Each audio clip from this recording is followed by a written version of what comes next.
Here's one of the Stop Trump people. This is going to be interesting. Post conservative opinion writer Jennifer Rubin. So Jennifer, you have been, we'll put it this way, a critic of Donald Trump's. When you look ahead right now, he suffered the loss in Wisconsin. That's good news for the Stop Trump crowd. Now, though, the race is in Donald Trump's home state. There's an opportunity for him to gobble up most, maybe even all of the delegates here.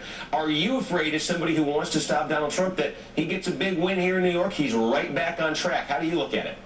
Well, I think he is going to win New York. I don't think there's any question about that. I think the big question is Donald Trump going to undo Donald Trump? It's not just that he lost in Wisconsin, it's that he lost it, that he lost control of his organization. He's been on a real losing streak, losing a bunch of races, including Utah, obviously in Wisconsin, but also some of these smaller fights for delegates. He's having a campaign shakeup.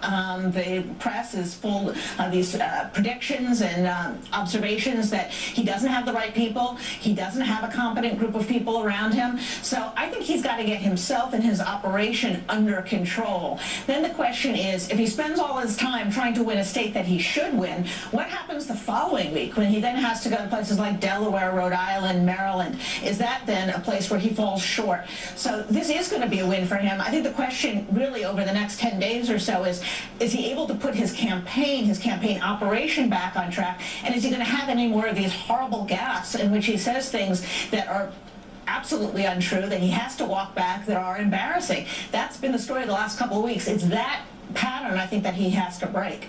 You mentioned the other states that come next. We've got New York on April 19th. We've got sort of a Northeast primary a week later on the 26th. I think, though, a lot of people look at those other states you're mentioning, Maryland, Delaware, Connecticut, Rhode Island, even Pennsylvania, and they say, Donald Trump, demographically at least, from what we've seen in these other primaries, probably a pretty good fit in a lot of those states. And more to the point, Ted Cruz seems like a pretty bad fit culturally, demographically in the Northeast. Again, based on results we've seen. Is that complicating things here for the Stop Trump movement, that they have to rely on Ted Cruz to be doing well in the Northeast?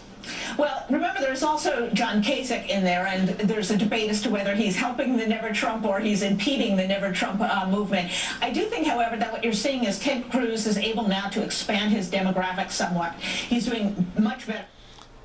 That is such bullshit. No.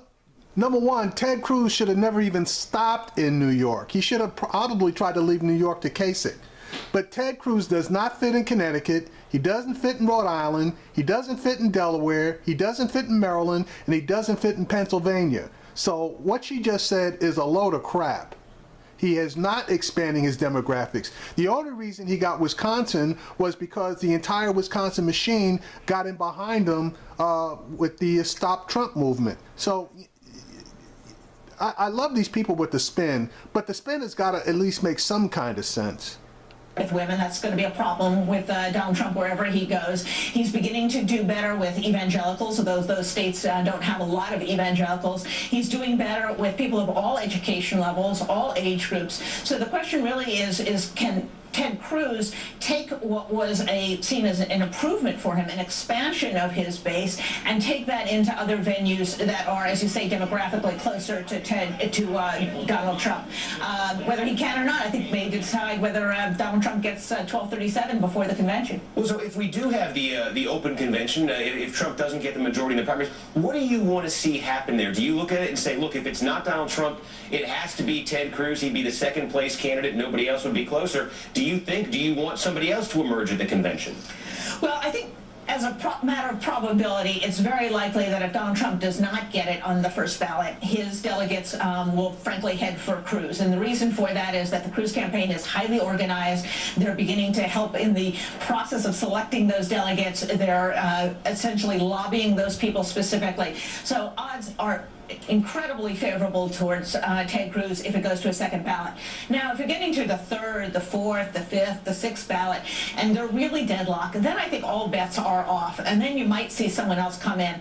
I think that's a small probability at this point, and frankly, I think the one thing that Donald Trump has said that is correct is that I think the party, the base, would be very resentful if the party came up with someone who hasn't run at all or hasn't won a single state. Frankly, I think it's more likely that Marco Marco Rubio would be the nominee than even John Kasich. He's won more states. He still has more popular votes than John Kasich. But I think that's really sort of a Hail Mary, if you will, by people who don't like either of these candidates. I think it's either going to be Ted Cruz or it's going to be Donald Trump. All right, Jennifer Rubin, opinion writer with the Washington Post. Thanks for the time. My pleasure. All right, now. Oh, that was pretty accurate. Yeah, because it's if they pick somebody else other than one of the guys that ran, they're going to have hell to pay. And as much as they want to flip Ryan in there, that's not going to happen. Now, she did mention something interesting. Marco Rubio being pulled in on this thing.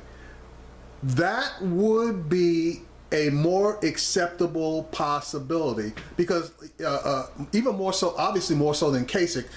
Right now, Rubio's got more delegates than Kasich does. So for them to try to pull him in might make some sense.